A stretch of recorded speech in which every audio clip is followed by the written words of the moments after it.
Meet Stephanie, 32 years old, marketing professional. And for most of her life, her hair has been her signature. Thick, natural curls that took years to learn to love. Her hair tells her story, her identity, her confidence, her journey to self-acceptance. Meet thousands of women like her. Their hair is more than just hair. It's how they present themselves to the world. It's tied to their femininity, their culture, their sense of self. Every day, we perform rituals. We wash our hair, apply products. We trust these products, trust that companies making them have our best interests at heart. We trust that premium price means premium safety. When you pay $30, $35, $40 for a bottle of shampoo, you're not just paying for product. You're paying for expertise, for safety, for the promise that this company cares about your hair, your health, your well-being. The promise is this will transform your hair. This will make it healthier. This celebrates your natural beauty. This is made specifically for you. Stephanie believed those promises. Why wouldn't she? This wasn't some cheap drugstore brand. This was a premium product created specifically for curly hair, with a cult following, with certified stylists, with thousands of positive reviews. And at first, it seemed to work. Her curls were defined. Her hair felt soft. She was getting compliments. She felt confident. Weeks passed. Months. She used the product religiously like she was supposed to, following the instructions, trusting the brand. Then something changed. More hair in the shower drain than usual. At first, she didn't think much of it. Hair sheds, right? That's normal. But then more hair on her pillow, more on her brush, more on her clothes. Handfuls coming out when she ran her fingers through it. And then she looked in the mirror one morning and didn't recognize her own hair. Thin, damaged, breaking, unrecognizable, bald patches forming, her scalp burning, itching, inflamed. Something was terribly wrong, and she was about to discover she wasn't alone. Let's go back to before the nightmare, back to the promise. DevaCurl, founded in the 1990s by Lorraine Massey, a stylist who was frustrated with the lack of products for naturally curly hair. Her mission, help women embrace their natural texture instead of fighting it. For the curly hair community, especially women of color, but also anyone with textured hair, this was revolutionary. For decades, the beauty industry told them their hair was difficult, unmanageable, something to be tamed or straightened. DevaCurl's message was different. Your curls are beautiful as they are. Don't fight them. Celebrate them. The brand developed a cult following. DevaCurl salons opened. Stylists became DevaCurl certified.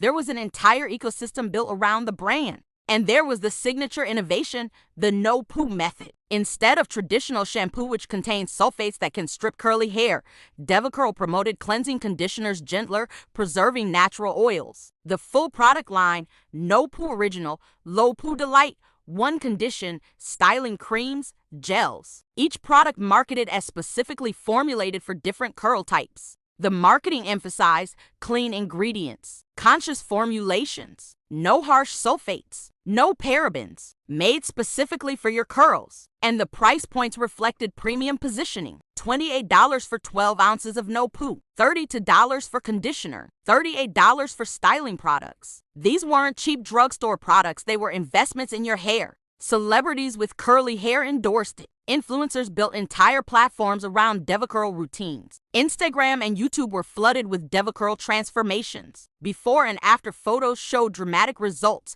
Frizzy, undefined curls transformed into bouncy, defined, healthy-looking ringlets. Reviews were glowing. Holy grail product. Changed my life. Finally love my curls. Will never use anything else. Women purchased these products with complete trust. They were told this was made for them by a company that understood their hair, that cared about curl health. The entire ecosystem reinforced this trust. Professional stylists recommended it. Salons used it exclusively. The curly hair community embraced it. The brand positioned itself as an ally and advocate. Women used the products carefully, followed the DevaCurl method precisely, scrunched, plopped, diffused, did everything the brand told them to do. And at first, for many, it worked. Their curls looked good. They felt good. They recommended it to friends, to family. Months passed. Some used it for years. Loyal customers, brand evangelists. Then the problems began. Early 2019, women start noticing something wrong. Not all at once, not coordinated. Scattered reports across the country. But the stories are eerily similar. It starts with shedding, excessive shedding, not the normal 50100 hairs per day, handfuls, clumps, coming out in the shower, on the pillow, with every touch. I ran my fingers through my hair and it just came out between my fingers, like it wasn't even attached anymore. Then the breakage, not just shedding from the root hair breaking in the middle, short, broken pieces everywhere. Hair that had been long suddenly showing breakage at the crown, at the ends, all over. And the scalp issues, burning sensations, intense itching, redness, inflammation, scalp feeling tight, uncomfortable, wrong, bald patches developing, not gradual thinning, noticeable bald spots, especially around the hairline, at the crown, places where hair had always been thick suddenly, bare. And for many, the texture completely changed. Curls that had been bouncy and defined became limp, stringy. Hair that had been thick became thin, wispy. The transformation promised, but in reverse, in nightmare form. Meet Jennifer, 28, used DevaCurl for 3 years. My hair was my favorite thing about myself. It was thick, curly, healthy. Then over 6 months, I watched it fall apart, literally. I'd wake up with hair all over my pillow. I'd shower and have to clean the drain twice because so much was coming out. I developed bald spots at my temples. I was 28 years old with bald spots. I didn't recognize myself in the mirror. I cried every time I saw my reflection. I wore hats constantly. I couldn't look at old photos of myself. It felt like I was losing part of my identity. Meet Maria, 35. DevaCurl user for years. I thought I was dying. That's what it felt like. I thought I had cancer or some disease. My hair was falling out so fast. My scalp burned constantly. I went to multiple doctors. They couldn't figure it out. They tested me for everything: thyroid, hormones, autoimmune diseases. Everything came back normal.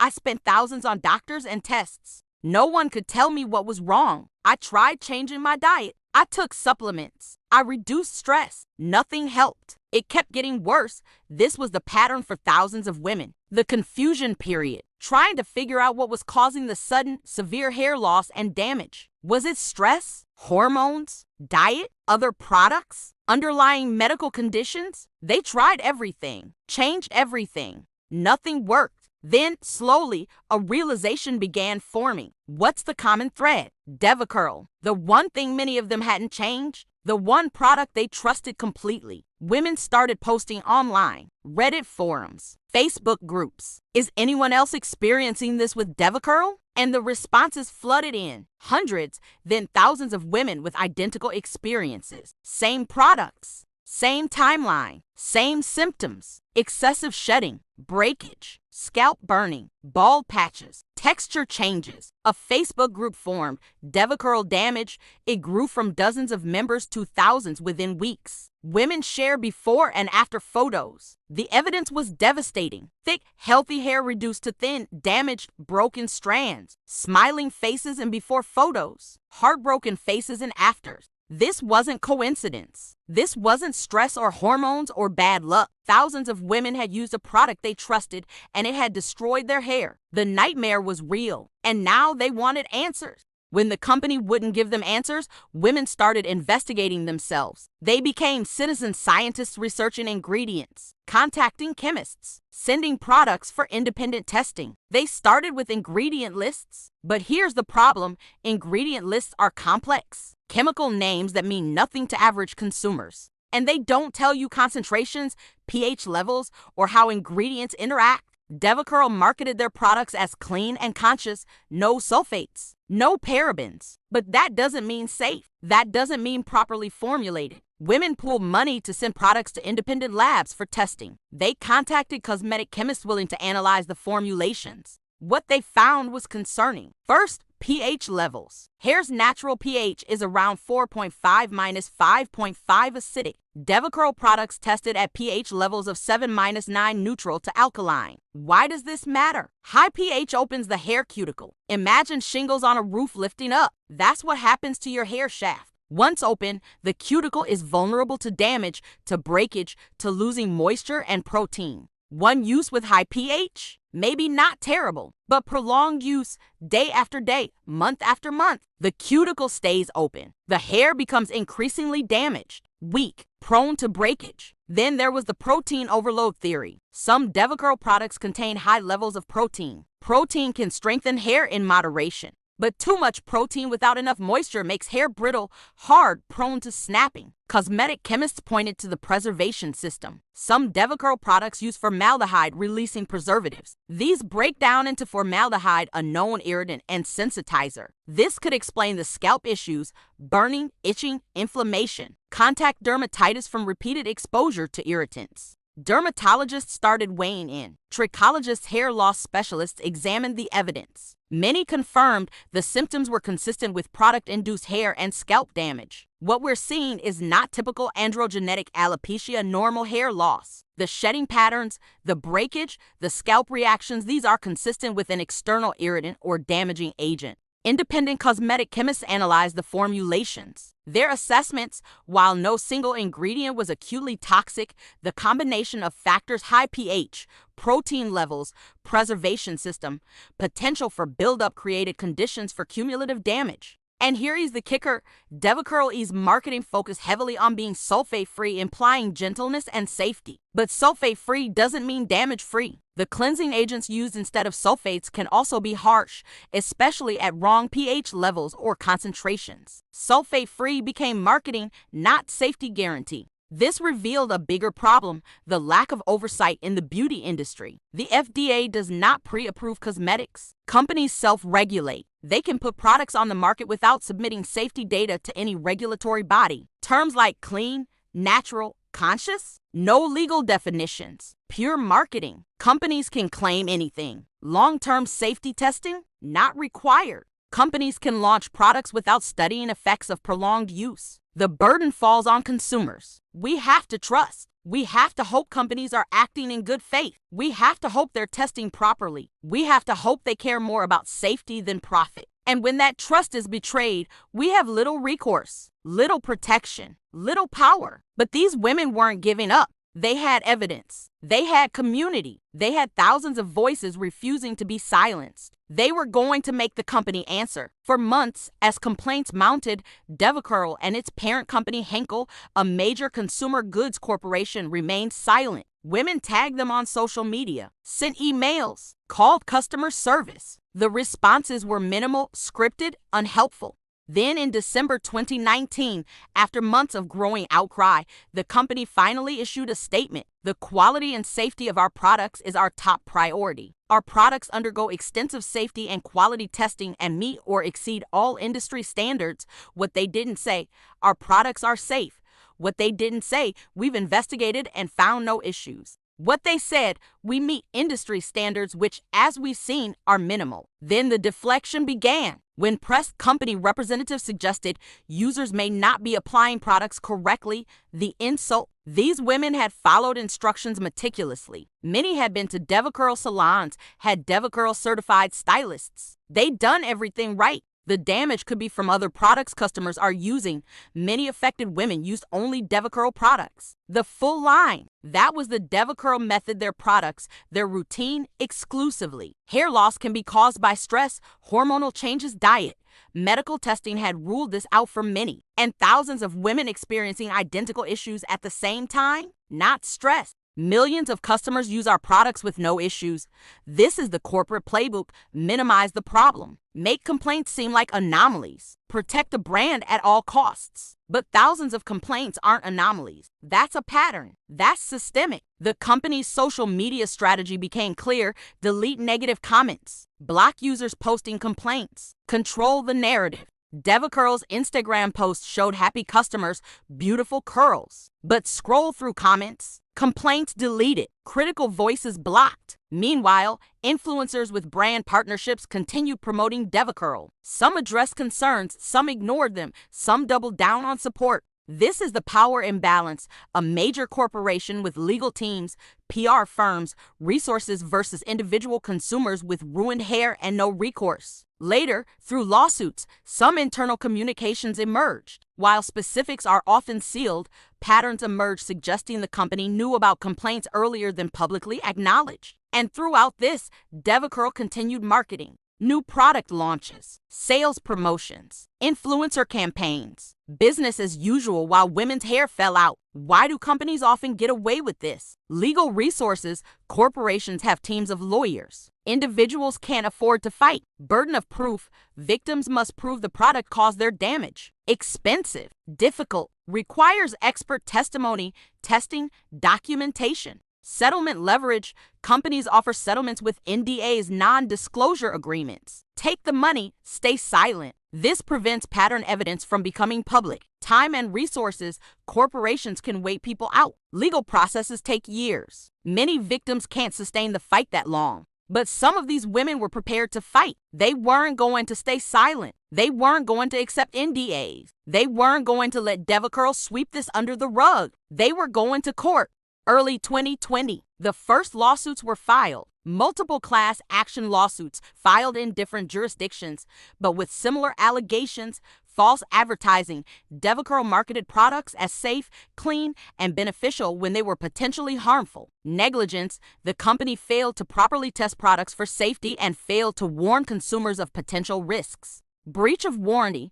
Products did the opposite of what was promised. Instead of healthy hair, they caused damage. Product liability. The products were defectively designed or formulated. Hundreds of women signed on as plaintiffs initially. Eventually, thousands joined or filed supporting declarations. The evidence was extensive, hundreds of before or after photos showing dramatic hair loss and damage. Medical records from dermatologists and trichologists documenting the damage and attributing it to product use. Independent testing results showing pH levels and formulation concerns. Timeline correlations proving damage coincided with product use and improved when products were discontinued. Expert testimony from cosmetic chemists, dermatologists, and hair care professionals. The movement. This became more than lawsuits. This became a movement. Hashtags, hashtag DevaCurl damage, hashtag DevaCurl class action, hashtag my DevaCurl story. Facebook groups grew to over 60,000 members. Women sharing stories,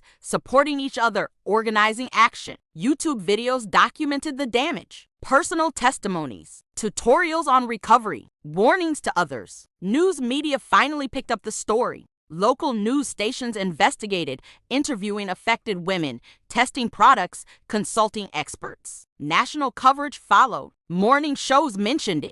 Beauty magazines covered it. The story went mainstream. Before or after photos went viral. The visual evidence was undeniable and heartbreaking. The company fights back. DevaCurl and Henkel denied liability. Their legal arguments. The products meet all applicable safety standards, which, again, are minimal. Plaintiffs can't definitively prove products cause their specific damage, ignoring the pattern. Other factors could explain the hair loss, the stress, or hormones argument again. Some settlement offers were made, with NDAs, with confidentiality clauses. The company wanted to settle quietly, keep details private, prevent admission of wrongdoing. Some women took settlements. After years of suffering, with medical bills piling up, with no guarantee of winning in court, they took the money and the silence. Others refused. They wanted public accountability. They wanted the company to admit what happened. They wanted to warn other consumers. The frustration, legal processes are slow, years slow, expensive, emotionally draining. And even if plaintiffs won,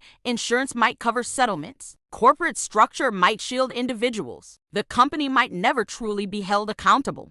The personal cost, medical bills, dermatology appointments, prescription treatments, hair restoration therapies. Some women spent thousands trying to recover. Wigs, extensions, hats, scarves. The cost of hiding damage while hair maybe grows back. Therapy for depression, anxiety, body dysmorphia. The psychological toll was real and required treatment. Lost time and energy. Hours spent researching, documenting, fighting. Years of life consumed by this battle. But they weren't alone. Tens of thousands of women stood together, supporting each other, fighting together, refusing to let this be forgotten. Let's go deeper into what this actually cost. Because this isn't just about hair. It's about identity, confidence, mental health, relationships, careers. Remember Stephanie, the marketing professional with beautiful curls? I stopped going out. I'd make excuses to avoid social events. I couldn't bear people seeing me like this. I wore hats everywhere, even indoors. I avoided mirrors. I'd have panic attacks looking at old photos of myself. The psychological impact was severe. Many women developed depression and anxiety. Some had suicidal thoughts. This wasn't vanity, this was trauma. Body dysmorphia developed for some. They couldn't see themselves accurately. The damage felt magnified, all-consuming. Every mirror became an enemy. Social withdrawal was common. Avoiding friends, declining invitations, isolating because the shame and self-consciousness were overwhelming. Jennifer, I covered the mirrors in my apartment. I couldn't look at myself. When I had to go out, I'd plan routes to avoid reflective windows. I stopped posting on social media. I made excuses to skip family events. I was hiding from my own life. Relationships suffered. Some women reported strain in marriages. Dating became terrifying. Intimacy was affected when you feel ugly, when you don't recognize yourself. Maria, 35, I stopped dating completely. How could I let someone new see me like this? I felt like damaged goods. I wore a wig on the few dates I went on. I was terrified it would shift or someone would notice. Eventually, I just stopped trying. For some, there were career implications. Women whose work involved public-facing roles, presentations, appearing on camera. Hair loss affected their professional confidence. One woman worked in local television. She'd built her career on her appearance, not fair, but reality in that industry. After DevaCurl destroyed her hair, she wore wigs on camera. Eventually, the stress and shame led her to leave the job she loved. Because hair is not just hair. For women, hair is tied to femininity, identity, self-expression. We live in a culture that judges women heavily on appearance. Hair loss, especially sudden, severe hair loss, is traumatic, especially for women of color. Many had spent years on a natural hair journey, learning to love their curls after decades of being told to straighten them. DevaCurl was supposed to celebrate that journey. The betrayal fell even deeper. This brand that claimed to understand their hair, that positioned itself as an ally to the natural hair community, destroyed what they spent years learning to love. Natural hair carries cultural significance. History of discrimination. The Crown Act had to be passed to protect against natural hair discrimination. For many women of color, embracing natural hair was radical self-acceptance. And DevaCurl destroyed it. Literally, the hair they'd learned to love was gone, damaged, falling out. The medical struggle, the medical journey was extensive and expensive. Dermatologists, trichologists, endocrinologists, trying to find answers, trying to heal. Treatments ranged from topical minoxidil to steroid injections in the scalp to PARP platelet-rich plasma therapy. Some worked, many didn't. The cost, thousands to tens of thousands of dollars. Often not covered by insurance because hair loss is considered cosmetic. The recovery timeline, months to years. Hair grows slowly, about half an inch per month under good conditions. For damaged hair and scalp, even slower. Some women saw improvement after stopping DevaCurl. Their hair slowly recovered. The shedding slowed. New growth appeared. Over months and years, their hair returned, not always to its former glory, but recovered. Others didn't fully recover. Permanent damage to hair follicles. Ongoing thinning. Texture that never returned to normal. Years later, still dealing with the effects. Jennifer, whose story we heard earlier, 3 years after stopping DevaCurl, my hair is better. It's not what it was. It'll never be what it was. I've accepted that. But the trauma, that's still there. I'm terrified of trying new products. I read every ingredient list obsessively. The trust is gone. The psychological impact lasted beyond physical recovery. Even when hair grew back, the trauma remained. Fear of products, obsessive checking for shedding, anxiety about trying anything new. The support groups remain active years later. Women still sharing their stories, still processing, still healing emotionally long after the physical healing. Because this wasn't just about hair. It was about trust betrayed, autonomy over your own body violated, harm caused by something you welcomed into your daily life. DevaCurl isn't isolated. This pattern repeats across the beauty industry. Premium products, trusted brands, catastrophic failures. Other examples, Win by Chaz Dean, another cleansing conditioner. Similar complaints, excessive shedding, hair loss, scalp irritation. A class action lawsuit. Over 200 complaints to the FDA. Settlement of $26.5 million.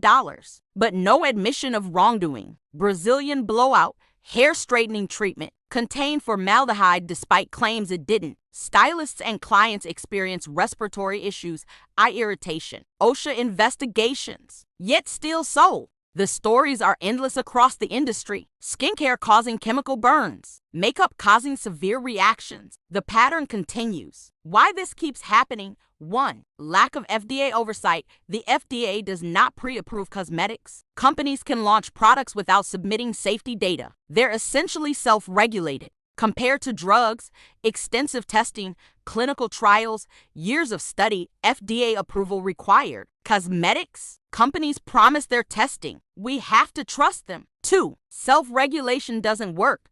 The Cosmetic Ingredient Review CIR evaluates safety, but it's industry-funded, voluntary, with no enforcement power. 3. Profit over safety. Companies answer to shareholders. Thorough testing is expensive and time-consuming. The incentive is to cut corners, get products to market fast, hope nothing goes wrong. 4. Long-term effects unknown. Products are tested for acute effects, not long-term chronic exposure. What happens after years of daily use? Often unknown. The clean beauty trap. Clean, natural, non-toxic, these terms have no legal definition. Companies can call anything clean. There's no standard, no regulation. 3. Profit over safety. Companies answer to shareholders. Thorough testing is expensive and time-consuming. The incentive is to cut corners, get products to market fast, hope nothing goes wrong. 4. Long-term effects unknown. Products are tested for acute effects, not long-term chronic exposure. What happens after years of daily use? Often unknown. The clean beauty trap. We see clean and assume it means something. Assume we're protected. We're not. What needs to change? 1. Stronger FDA cosmetics regulation with pre-market approval. 2. Mandatory comprehensive safety testing, including long-term studies. 3. Transparent ingredient disclosure with concentrations and pH levels. 4. Legal definitions for marketing terms. 5. Real consequences for companies that cause harm. 6. Better recourse for victims.